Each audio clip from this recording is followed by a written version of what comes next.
Hello and welcome to FYI Weekly, your official source for the latest news and information from the city of Greensboro.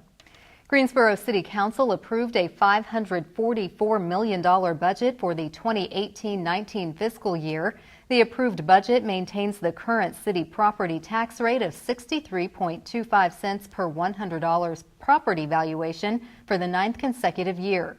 The budget will also fully fund the 2008, 2009, and 2016 bond referenda passed by Greensboro voters.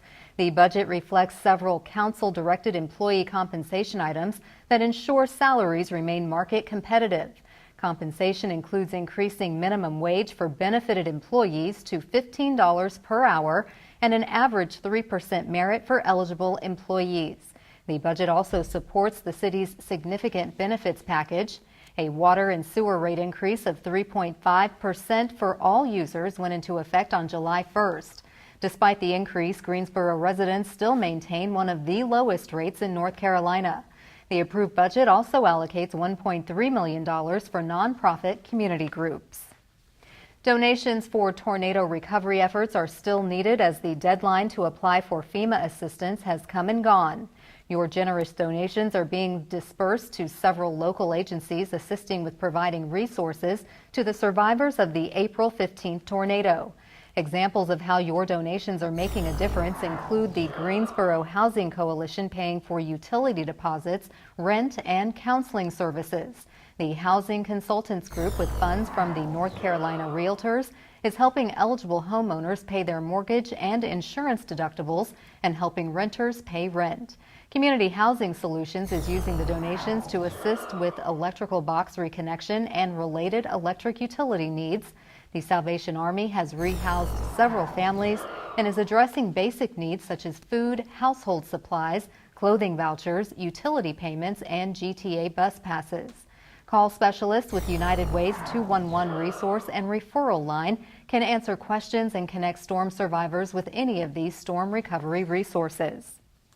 The Planning Department's latest Growth and Development Trends report highlights some of the most important data and trends shaping Greensboro. A few examples include a 23% decrease in manufacturing employment from 2000 to 2015.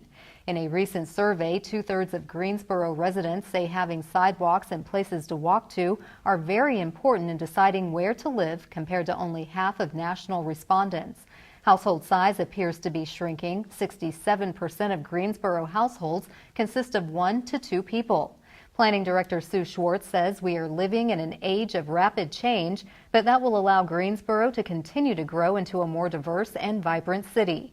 Walkability and the changing economy are not just buzzwords or fads. They are signaling a desire and a need for more options for where and how people live. The Trends Report and more information about Planet GSO is available on the city's website. In an effort to help each of us improve our quality of life, the city has partnered with Cone Health for a series of brief and informative videos designed to inspire you to make better choices when it comes to healthy living. Let's check in with our friends at Cone Health for today's news for your health.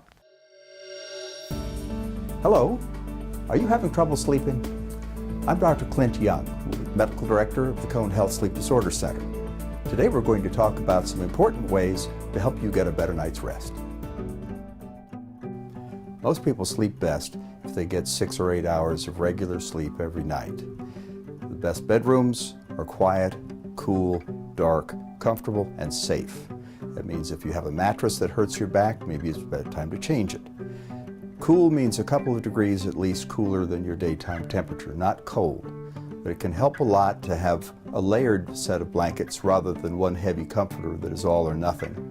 If you're feeling a little too warm, try sticking a foot out from under the cover. Just something to shed a little body heat can make a big difference. Keep the bedroom a safe, neutral place. Don't have your arguments there. Don't worry about finances and family relationships in the bedroom. And get rid of the electronics. TVs, laptops, tablets, cell phones have bright screens that make the brain think that it's daytime. The pings of alerts all night long will not help you sleep, and you do better if you get rid of those. The habit of going to bed at a regular time is a learned habit to some extent, If you're too casual about when you get up and when you go to bed, your brain starts having more trouble figuring out what's bedtime. So get regular about it. It doesn't have to be rigid, but if you have a consistent bedtime, you'll do better. As you get ready for bedtime, we try to help people calm down, quiet down. It can help to do something easy and distracting. Reading quietly, doing puzzles can be better than doing something that's really engaging, like work from the office or playing an active video game that is stimulating. Try to get your exercise in earlier in the day. It's hard to get your body temperature back down again if you exercise too close to bed. We like people to eat and drink an hour or more before bedtime. It makes you more comfortable. It cuts down having to get up at night to go to the bathroom. It can reduce reflux problems at night. Just think in terms of settling down, quieting down, finishing up the day so that you can go on to bed. Everybody has trouble sleeping sometimes. Trouble going to sleep in the first place, trouble waking up before you're ready to. We call those the insomnias. And again, that's normal unless it happens over and over again or begins to disturb the quality of your life. It helps to calm down, to quiet down, relax, just drift, think about things that you want to think about, and don't try to solve life's problems while you're lying in bed. If sleep just won't come, then you may be better off getting up, going and doing something quiet and comfortable for a little while until you're ready to try again. That's better than lying there fretting about it. There's a place for sleep medicines. There's a big market for them and lots of people trying to sell them. Just remember that sleep medicines are tools, they're not the solution. If you're really having trouble falling asleep or staying asleep, then we can help you understand more deeply what's going on and maybe fix the underlying problem. Everybody has problems sleeping sometimes. It doesn't need to be a consuming issue for you, and it doesn't need to be something that you frighten about every night as you get ready to go to bed. Hope you sleep well. The Greensboro Police Department is looking for a few good men and women. We'll have that story and more news coming up after the break. Stay with us.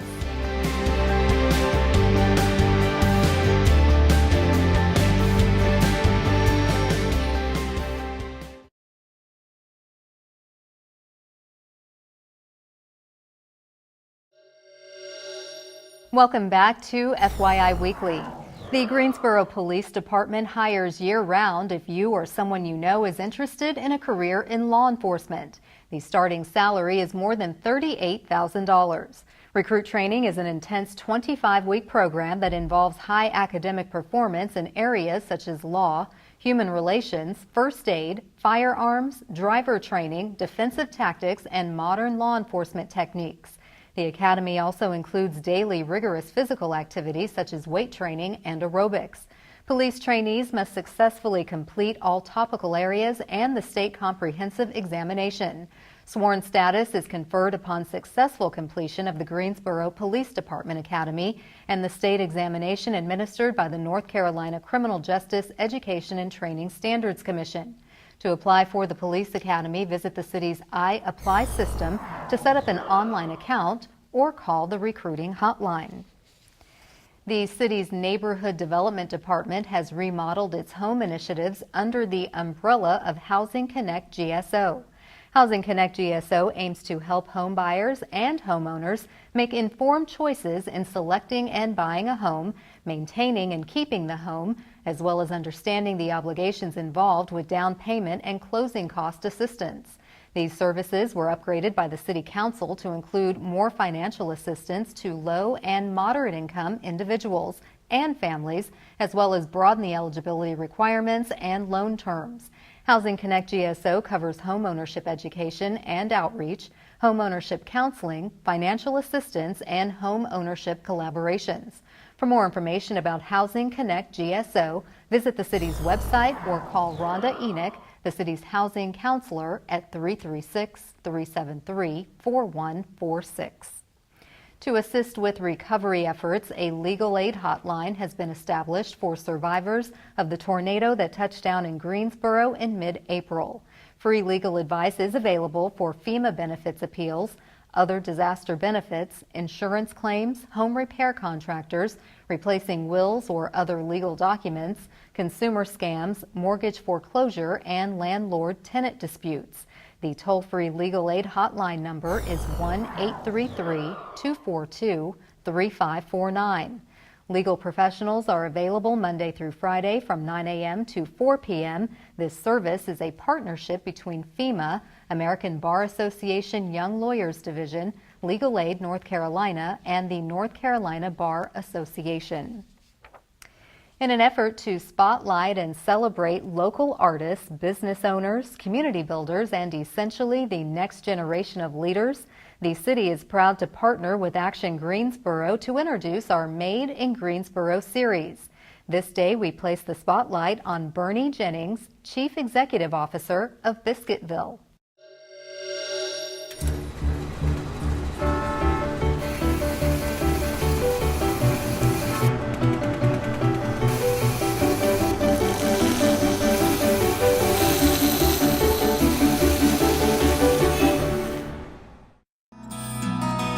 Biscuitville, the region's most beloved breakfast restaurant, has 54 locations in 2 states, and CEO Bernie Jennings is a familiar face in every location. He likes to meet people and doesn't like to hide in the office. He says this is a people business. If you don't like people, you won't make it in this business. It's not just about the numbers. The Elon University graduate has spent 2 decades at the helm of Biscuitville, but he's been working there much longer than that. Bernie is the second-generation leader of a family business started by his father more than 50 years ago. Bernie worked in the restaurants as a teen back when the business included Pizzaville restaurants. During his tenure, Bernie has overseen a successful transition in the company's branding to Fresh Southern, which included the addition of a new lunch menu and an emphasis on the business's locally produced ingredients. The flour comes from Henderson, North Carolina, the honey comes from Winston-Salem, and the country ham is custom cut in Wilkesboro, North Carolina. Many suppliers are family-owned, multi-generational businesses. Bernie says that's important to him. In his words, this isn't your typical quick-service restaurant. We're a family business where you get a different level of service.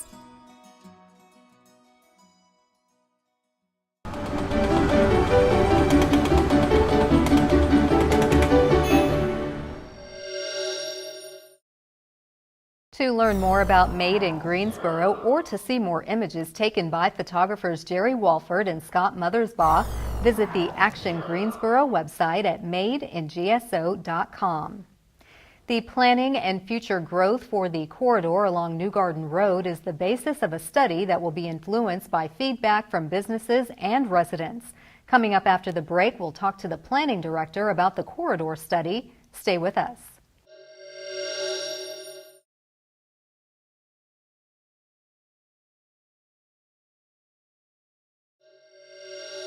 Welcome back to FYI Weekly.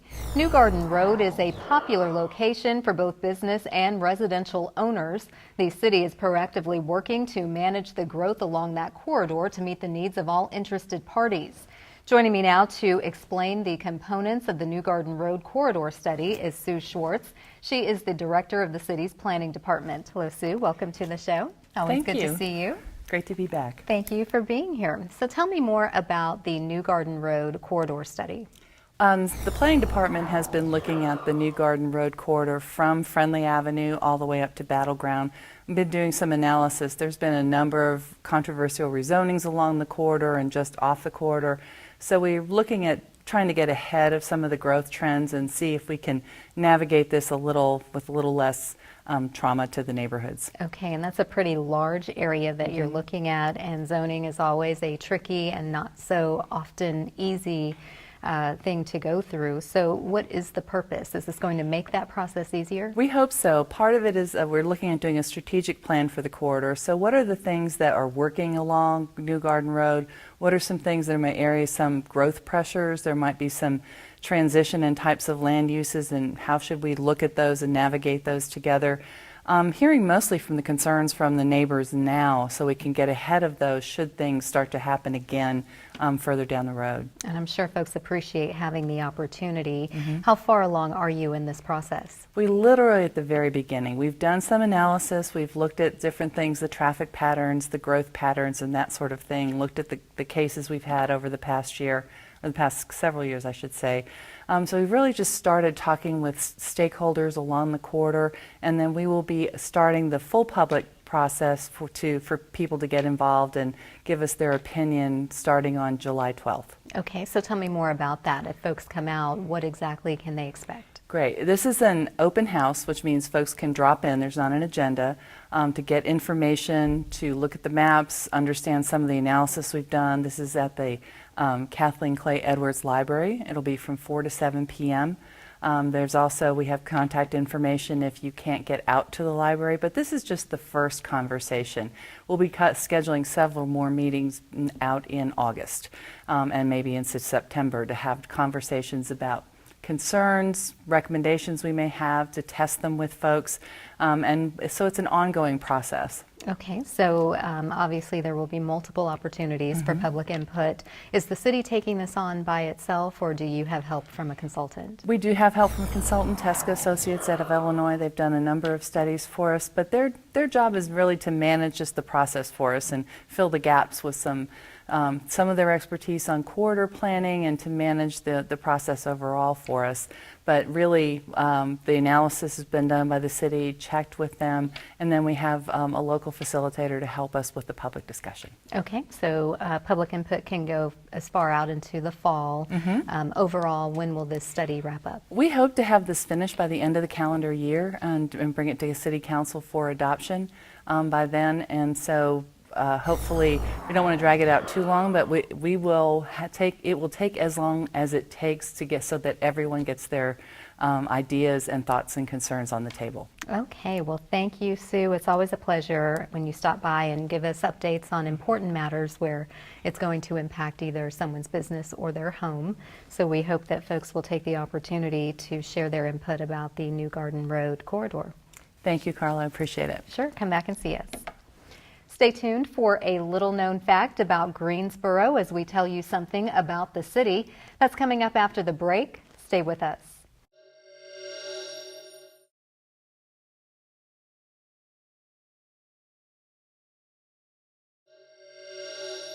Welcome back.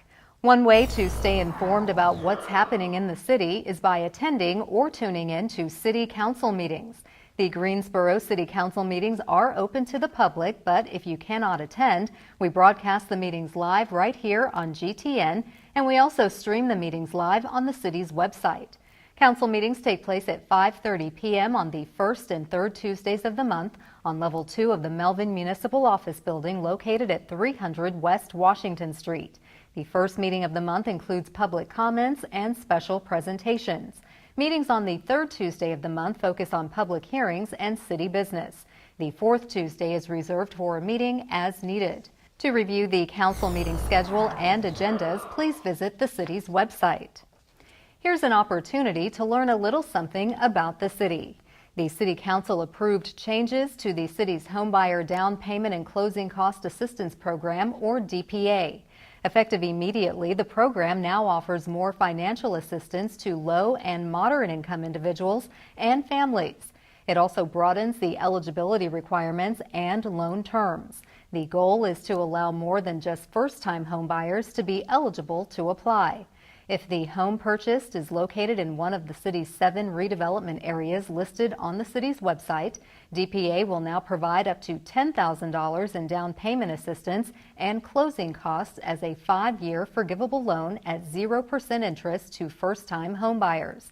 If the home buyer remains in the home for 5 years, the loan will not need to be repaid. The loan is forgiven at 20% per year for each full year the home buyer lives in the home. The first-time homebuyer requirement is waived if a homebuyer purchases a home in one of the city's redevelopment areas, and an additional $5,000 bonus is available for down payment assistance. Loan repayment rules are the same as that for first-time homebuyers. To find out if you qualify for down payment assistance, call Rhonda Enoch, the city's housing counselor, at 336-373-4146.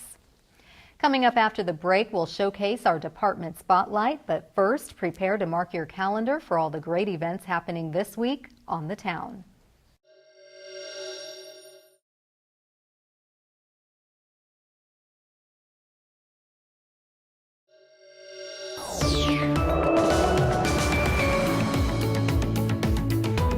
Hey, this is Josh. This weekend, join the national movement urging people to get outdoors. Start your weekend off with an outdoor play. This Friday, bring a picnic or buy one from on-site vendors and view a live performance of A Midsummer Night's Dream starting at 6 p.m. at Barber Park. This production is a collaboration with Guilford County Schools and is open to all. Enjoy Shakespeare's mystical, magical fantasy featuring fairies and a cast of comic, love-struck characters. Visit greensboro-nc.gov for more information. Instead of watching another movie inside, head over to LeBauer Park on Friday night to enjoy dinner and a movie under the stars. UNCG presents Spartan Cinema with a free screening of Despicable Me 3, starting at sunset around 8:30 p.m. If you're a Minions fan, you won't want to miss this one as Gru returns to a life of crime after the new boss of the Anti-Villain League fires him. Go to the LeBauer Park Facebook page for a complete list of summer films running now through August 24th. Celebrate summer with a family-friendly picnic in the garden event at the Tanger Family Bicentennial Garden from 11 a.m. to 2 p.m. on Saturday. There will be 3 different food vendors to try, including Bacon Essence, Gassans, and Churba Churba. Explore the beauty of the botanical gardens and take a free tour of the David Caldwell Historical Museum. There will be picnic events in August and September as well. For more information, check out greensboro-nc.gov. The outdoor fun continues Saturday night at a free outdoor concert featuring the Mantras, a 5-piece jam machine from Greensboro as they take the stage at LeBauer Park starting at 7 p.m. With eclectic influences of sounds from around the globe, the Mantras create a musical escapade during each performance, giving every ounce of emotion to their craft of expression through music. The opening act will be The Right Avenue. For more information on LeBauer Live free concerts happening this summer, visit greensboro-downtownparks.org/LeBauer Live. Last but not least, one of the most popular outside activities happening this summer is music for a Sunday evening in the park. This Sunday at 6:30 p.m., Eastern Music Festival Young Artists Wind Ensemble will be performing live at LeBauer Park. Don't miss this classic pop sensation. If you can't make it this Sunday, don't worry. There will be additional outdoor performances every Sunday now through August 26th. Go to greensboro-nc.gov/MUSEP for a complete list of events. Keep watching FYI Weekly right here on GTN to find out about more events happening on the town. Welcome back. The City of Greensboro has more than 22 departments and several divisions committed to serving you, our residents and visitors. Let's go behind the scenes in our department spotlight. This week we place the spotlight on water resources. Greensboro water customers will receive a copy of the annual Drinking Water Quality Report in the mail from the city's Water Resources Department. The city regularly monitors drinking water according to federal and state regulations to ensure the production of high-quality water. The report includes the Water Quality Lab data collected from January 1st to December 31st, 2017. The annual Drinking Water Quality Report describes drinking water sources, testing conducted on the water, substances detected, health effects information related to violations of drinking water standards, and other information of interest. The annual report is a performance measure of the quality of water supplied by the city against the compliance standards established by the U.S. Environmental Protection Agency and the North Carolina Division of Water Resources. To obtain a copy of the report in English or Spanish, call the contact center at 336-373-2489 or visit the city's website. Limited copies are also available at various public library branches. On the other side of the break is this week's Way to Go GSO shout out. Stay with us.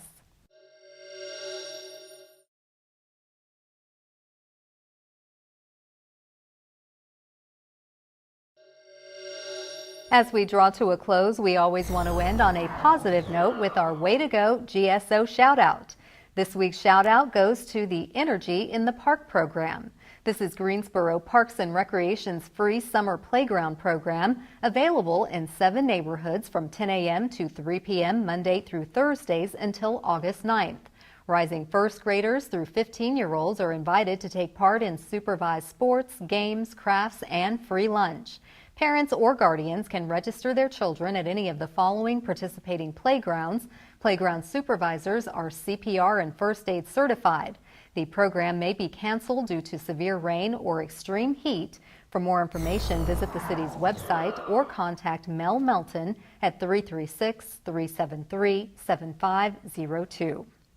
That concludes this edition of FYI Weekly, but you can easily stay connected to the latest city news by linking to us on Facebook, Twitter, YouTube, and Instagram.